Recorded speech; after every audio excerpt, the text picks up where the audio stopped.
Madre mía.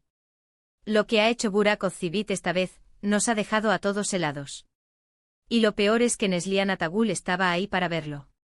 ¡Qué momento! Se supone que son una pareja de película, ¿no? Pero por lo que he visto, esto no se parece en nada a una escena de telenovela feliz. Imagínense la escena. Están en un evento, todo muy glamuroso, cámaras por todos lados, y de repente Burak suelta algo que hace que a Neslihan se le quede cara de, ¿no te lo crees? Hablo de un shock de esos que te dejan sin palabras, con los ojos como platos y pensando, ¿qué demonios acaba de decir / hacer este hombre? Según cuentan por ahí, y ya sabéis cómo va esto del salseo turco, fue algo totalmente inesperado. Nada de un comentario tonto o una broma interna. Estamos hablando de algo que ha traspasado la barrera de lo público. Para ser honestos, esto no es lo que esperamos de una pareja que parece tenerlo todo. La imagen que proyectan es de esa perfección que a veces da un poco de envidia, pero si esto es lo que pasa detrás de cámaras, buf. Lo que yo creo que está pasando aquí es que quizás, Burak se dejó llevar por el momento por la presión, o simplemente, pues que se le fue la lengua. No sé si fue un desliz, una pullita disimulada, o algo peor. Pero el hecho de que Neslihan reaccionara así, con esa cara de absoluta sorpresa y desconcierto, dice muchísimo. No era una cara de enfado típico, ¿me entendéis? Era más bien una de incredulidad.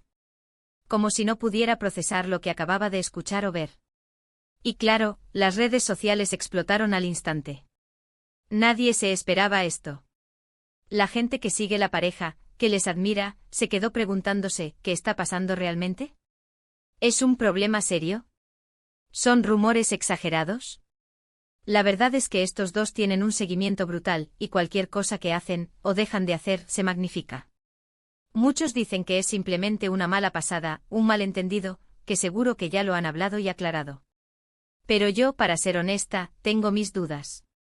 La reacción de Neslihan fue demasiado genuina, demasiado real.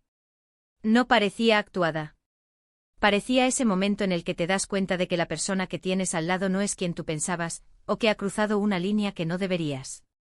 Podría ser, incluso, una estrategia para generar interés. Ya sabéis, en este mundo de la farándula, a veces se inventan cosas o se exageran para tenernos hablando. Pero si esto fuera una estrategia, creo que se les ha ido un poquito de las manos. La gente está realmente preocupada por ellos. Pero volviendo a lo que decían que pasó, ¿imagínanse lo incómodo que tuvo que ser para Neslihan? Estar rodeada de gente con las cámaras puestas, y que tu pareja te deje así, en evidencia, o peor, que te diga algo que te rompe el corazón en ese instante. Es que hasta da pena pensar en ello. ¿Vosotros qué pensáis? ¿Creéis que este gesto de Burak fue un error monumental o una señal de que las cosas entre ellos no van tan bien como parecen?